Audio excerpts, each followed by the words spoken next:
So, today the world is ever changing. There's social media, there's new things coming out all the time. Very topical. I think Twitter's just becoming X, isn't it? Or Yes. whatever's just came out yesterday. I believe that happened. Yeah. And there's lots of different ways you can communicate in your world. You know, articles, websites, blogs, videos, animation, photography. There's lots and lots of different things, stuff I've already not even mentioned. What are you seeing more and more is used, or even more, where do you think it's going to go? Like, how do you see PR being communicated going forward?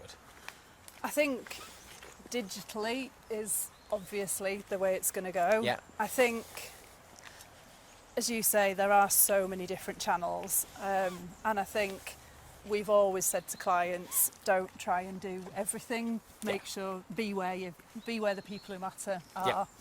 Yeah. So that's the focus, really. There might be all of these channels out there, but if nobody's reading them who you want to be in front of, then what's the point in spending time and effort and energy and money getting in front of the wrong people? Absolutely. It makes no sense. Yeah.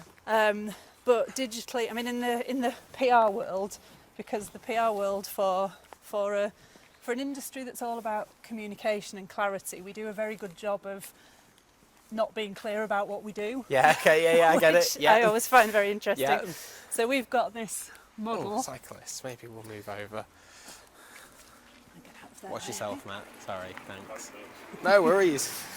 It's called Peso, Okay. P-E-S-O basically. Okay. So you've got paid channels, you've got earned channels, Yeah. you've got, where am I at? S. You've got shared channels, Yeah. and you've got owned channels. I think Okay. that's right. Yeah. So basically paid is fairly self-explanatory. Yeah. Earned is, where you've got to earn your coverage, so Yeah. media, that type of thing. Industry analysts, that kind of thing, talking about your content. You've got shared, which is obviously people sharing your stuff themselves, forwarding it on, and then you've got your own channels, your websites, your social media, your newsletters.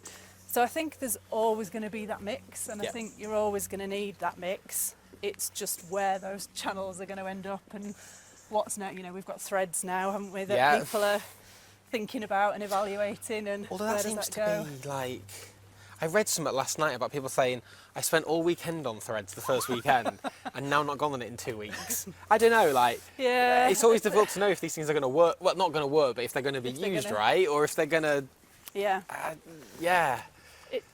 It is. It's interesting, and I think as well we work very much in the B2B world. Yeah. So that, to a point, lags behind the B2C world. Yes, So you yes. tend to see these trends start in the B2C world, and then they filter through to B2B. Some of them work for B2B, some of them don't. But I think those lines are blurring more now with the whole recruitment piece, because you're not catching people just on LinkedIn. You're catching people who are scrolling Instagram and might want to see what's going on, or might want to get a glimpse inside a company and see what it's like to really work there. That kind of content works well on those kind of channels. So yeah, if I think now about the number of channels there are compared to when I started working in PR, it's just vast. Yeah, it's ever growing, right? But it is just about choosing the right ones for your business.